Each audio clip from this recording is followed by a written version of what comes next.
నిన్ను చంపేసి కడిగేసుకుంటాను. నిన్ను చంపేసి కడిగేసుకుంటాను. హనుమంతు, ఏంటిది పిచ్చా? పార్వతిని చంపేస్తావా?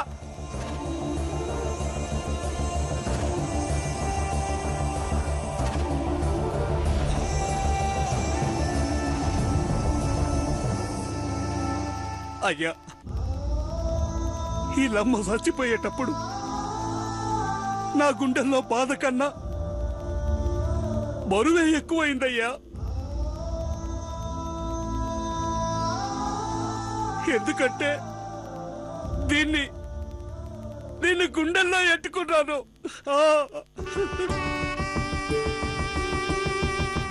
ఒక అయ్య చేతిలో పెట్టేదాకా సక్కంగా చూసుకుంటానని నా సావిత్రికి మాట ఇచ్చినానయ్యా.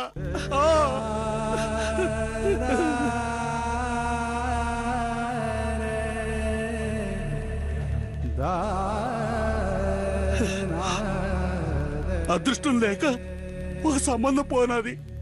అయితే మళ్ళా అమ్మగారు దయతలిసి మంచి పిల్లోడిని తీసుకొస్తే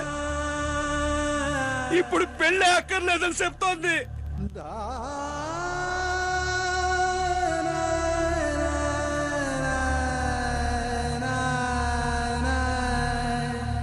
ఆ బుద్ధి ముందే ఉండి అప్పుడే చెప్పుంటే సంపి కర్మైన చేసేటోండి.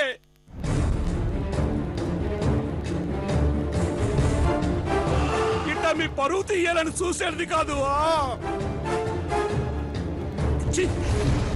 దీని మొహం నా చూడబుద్ధి కాదయ్యా. చూడబుద్ధి కాదు. హనుమంతు, ఒక్క నిమిషం. నారాయణ మేడం, పెళ్లి చూపులకు వెళ్తే ఇలా జరిగిందని బాధపడకండి. మీ బాధని నలుగురికి చెప్పుకోకండి. 4 రోజుల తర్వాత నేనే ఫోన్ చేస్తాను. మీరు చెప్పారంటే అమ్మాయి లక్ష్మీదేవిలా ఉందనుకున్నాం, కానీ పార్వతి మనసులో ఏముందో మాకైతే తెలీదు. మీరు మళ్ళీ కబురు పెడతారనే అనుకుని సెలవు తీసుకుంటాం మేడం. బాబు, పద వెళ్దాం.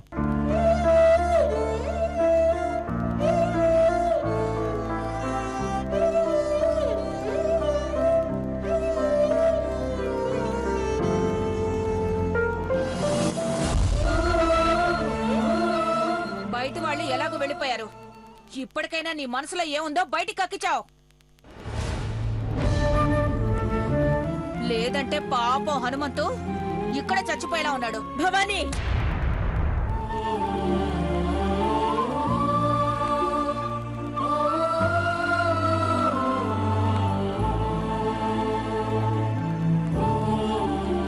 మనసులో ఈ దేవుడు కొలువై ఉన్నాడు అమ్మగారు.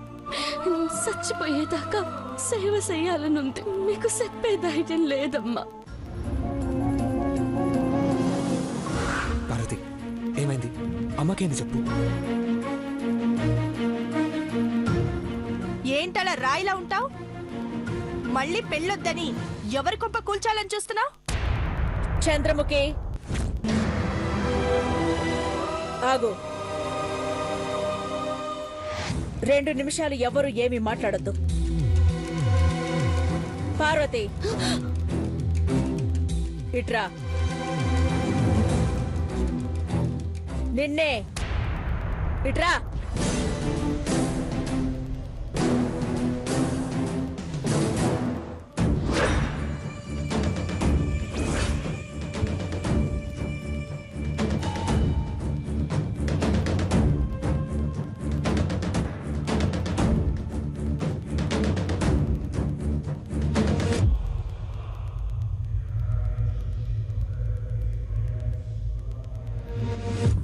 నీకు 3 నిమిషాలు టైం ఇస్తున్నాను. సరైన నిర్ణయం చెప్పావా? సరే, లేదంటే జీవితంలో నా కళ్ళ ముందున్న వీళ్ళెవ్వరూ ఊహించని శిక్ష పడుతుంది.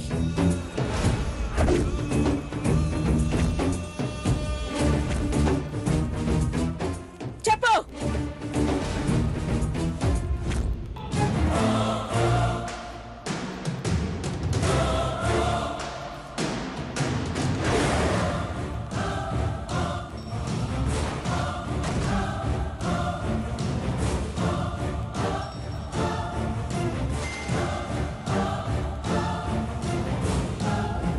చెప్పు.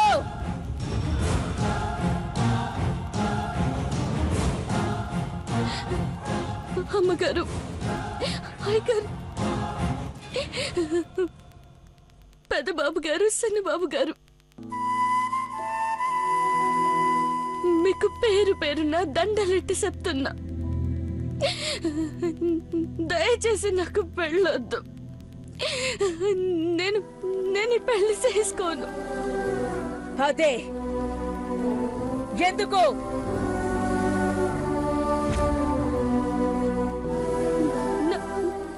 నాకు పెళ్ళైపోయినా రాయిలాడ పడుండడం తప్ప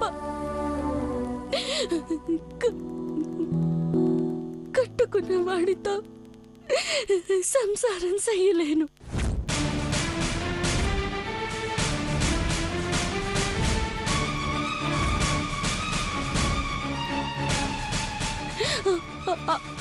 ఆడ సంసారం చెయ్యలేక వాళ్ళని బాధ పెట్టి మీ పరువు తీయలేను. నేను చచ్చే వరకు ఇక్కడే ఉంటాను. కంచి నీళ్ళు పోయినా తాకి బతికేస్తాను.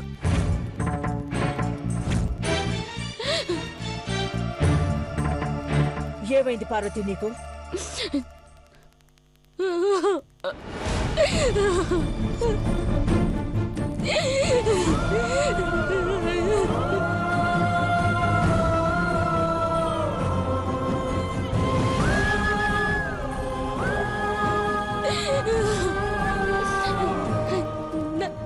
నన్ను తిట్టండి, కొట్టండి,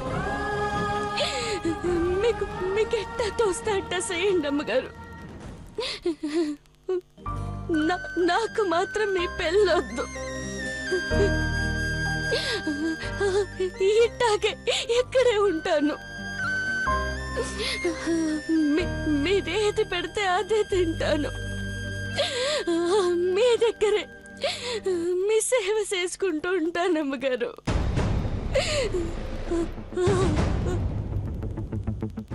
నువ్వు బతకూడదే. నీ పోటీదాన్ని ఇక్కడ ఉండనివ్వకూడదు. రాలే, నువ్వు బతకూడదే. హనుమంతు,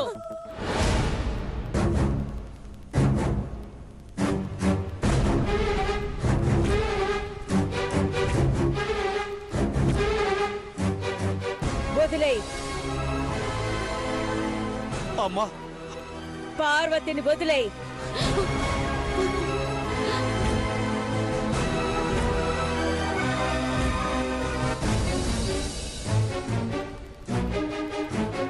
అవుట్ హౌస్ కి వెళ్ళు పార్వతి.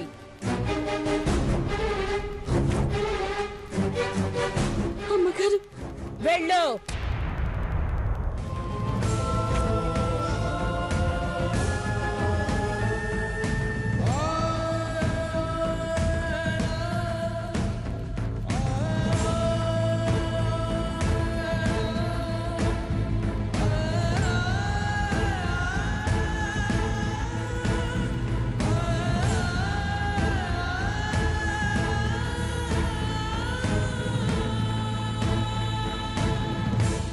అమ్మా,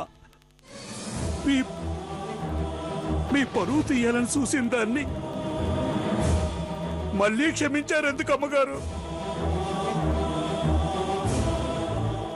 పార్వతి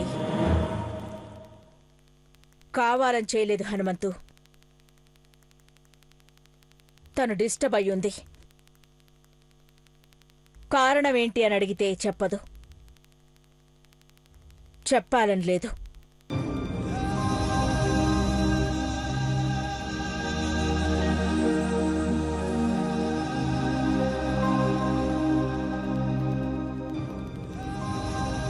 చెప్పినా బాగోదు అనుకునే స్థితిలో ఉంది. బలవంతంగా సమాధానమే చెప్పించలేనప్పుడు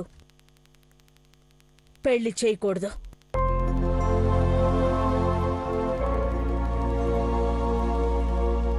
కొద్ది రోజులు ఆగుదాం.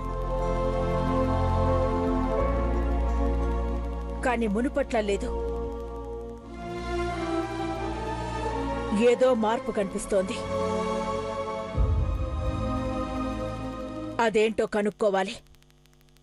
అవును హనుమంతు, శివతో పెళ్లి క్యాన్సిల్ అయిన తర్వాత మామూలుగా అందరితో కలిసిమెలిసి తిరుగుతున్నట్టున్నా మనసులో ఏమోలో బాధ ఉందేమో. మనం అర్థం చేసుకుని అఖిల్ అన్నట్టు కొద్ది రోజులు ఆగుదాం.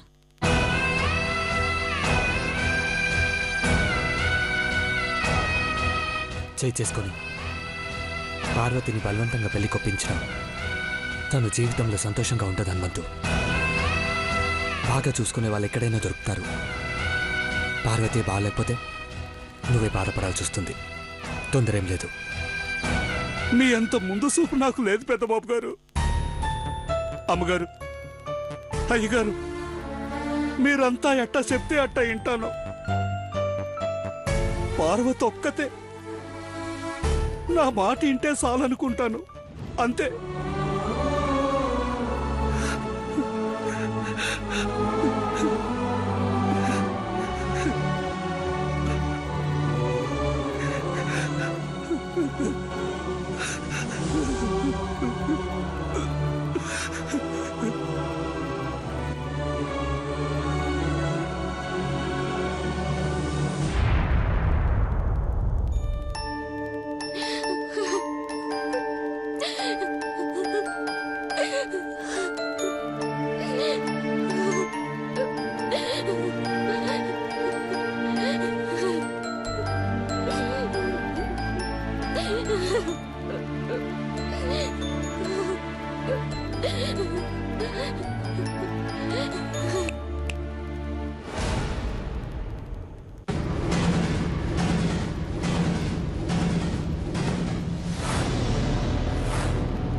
పెళ్లి చూపులనగానే సిగ్గుతో ఆడపిల్ల తల వంచుకుంటుంది. నువ్వేంటి సిగ్గు లేకుండా పెళ్ళే వద్దన్నావు?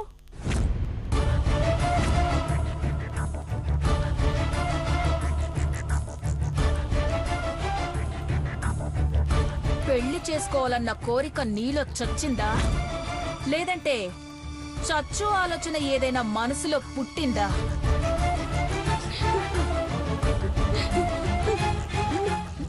మీరేం మాట్లాడుతున్నారో నాకు అర్థం కావట్లేదు. అఖిలాంటి చక్కటి సంబంధం తీసుకొస్తే ఎగిరి గంతు లేకుండా కాళ్ళు పట్టుకొని పెళ్లి వద్దనడానికి కారణమేంటో చెప్పమంటున్నాము. నాకు ఈ పెళ్ళి వద్దమ్మాయి గారు. ఈయన్నే మీ అందరికీ సేవ చేసుకుంటూ ఉంటాను. ఏ తింగర్దానా, ఇదేమైనా అనాథాశ్రమం అనుకున్నావా? మేమేమైనా అనాథలం అనుకున్నావా? మాకు సేవ చేస్తేనే పూట గడుస్తుందని ఫీల్ అయితే తోలు తీస్తా. పని చేత బతుకుతానంటున్నాను సంగమ్మ గారు. జీతం కూడా ఇయ్యొద్దు. ఒక్క ముద్ద అన్నం చాలు. మీరు చెప్పిన పని చేస్తా. చెప్పినట్టు చెయ్యవు కానీ మాటలు మాత్రం బాగా మాట్లాడతావు.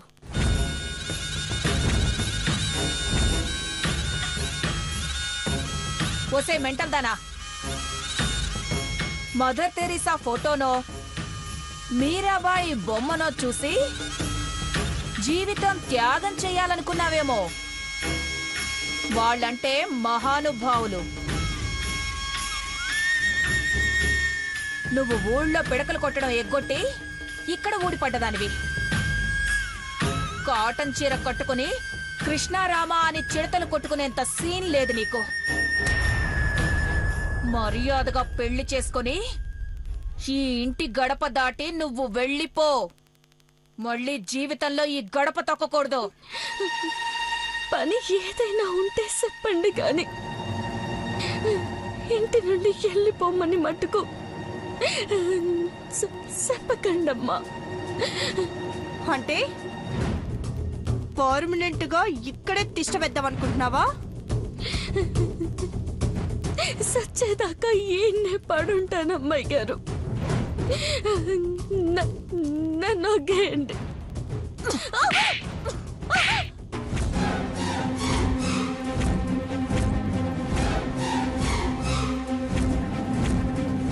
ఒగ్గేయడం కాదు, గుద్దితే బిందెడు రక్తం కక్కుతావు. చెప్పు. అక్క అఖిలక్క స్టైల్లో కాదు, చీపురు గంగా భవాని అడుగుతోంది. చెప్పు, పెళ్ళెందుకు వద్దన్నావు? నిన్నే. బుర్రలో ఏ పిచ్చి ఆలోచన లేకుంటే, ఏ బురద పని చేయాలని అనుకోకుండా ఉంటే ఎందుకు పెళ్ళొద్దన్నావే? రేయ్, చెప్తావా ఇక్కడే నరికి పోగులేయమంటావా? నిన్నేనే. ఎందుకు ఎందుకు పెళ్ళొద్దన్నావు? పెదబాబుని వల్లో వేసుకుందావనా, లేదంటే సినబాబు సిటికన వేలు పట్టుకుందావనా? అమ్మగారు,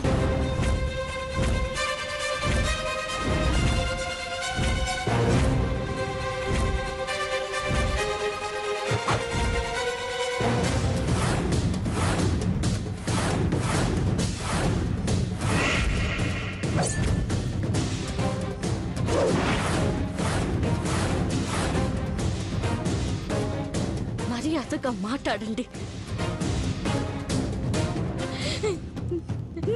నా సావు నేను సత్తానంటే మీరెవరమ్మా అడ్డుకోవడానికి? ఇడ కుక్కలా పడుంటా. ఇంత నమ్మెట్టమని బతిమాలుతుంటే బెదిరిస్తున్నారు. ఏ తప్పు చెయ్యనప్పుడు కొడితే ఈ కుక్క కూడా తిరగబడతాదమ్మగారు. మళ్ళా చెప్తున్నా, ఇనుకోండి.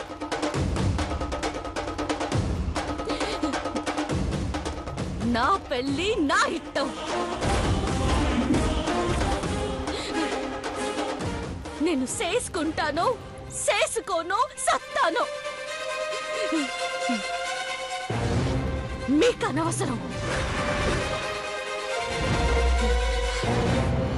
విశ్వాసం ఉన్నా ఈ కుక్క సోలు కొత్త మటుకు కరిసి సంపేస్తుందమ్మాయి గారు.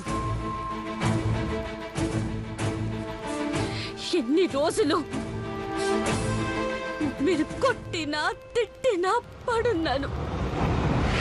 కానీ ఈ విషయంలో, ఈ పెళ్లి విషయంలో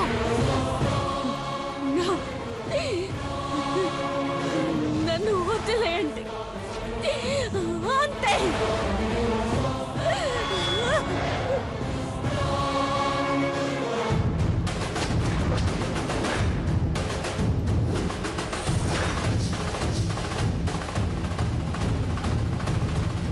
ఏంటి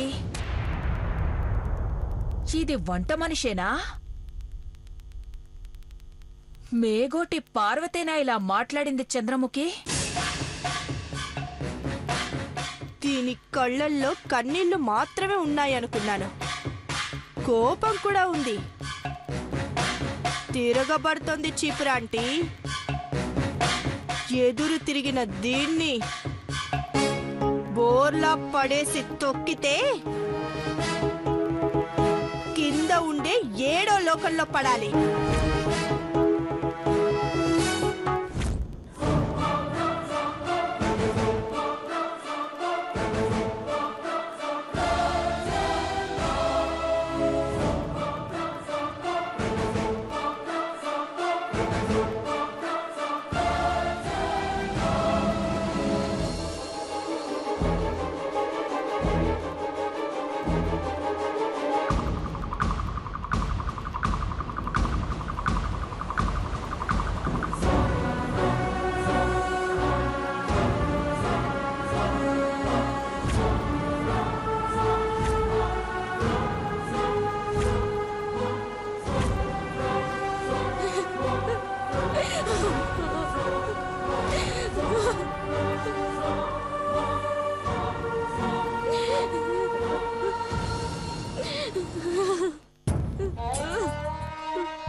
ఎందుకమ్మా ఇట్ట ఏడిపెత్తున్నావు? నన్నేం పాపం చేస్తున్నానని నాకు ఈ శిక్ష చేసినావు? నా కళ్ళు కన్నీళ్లతో మునిగిపోయినాయి. నా గుండె దిగాలతో బరువెక్కిపోనాది.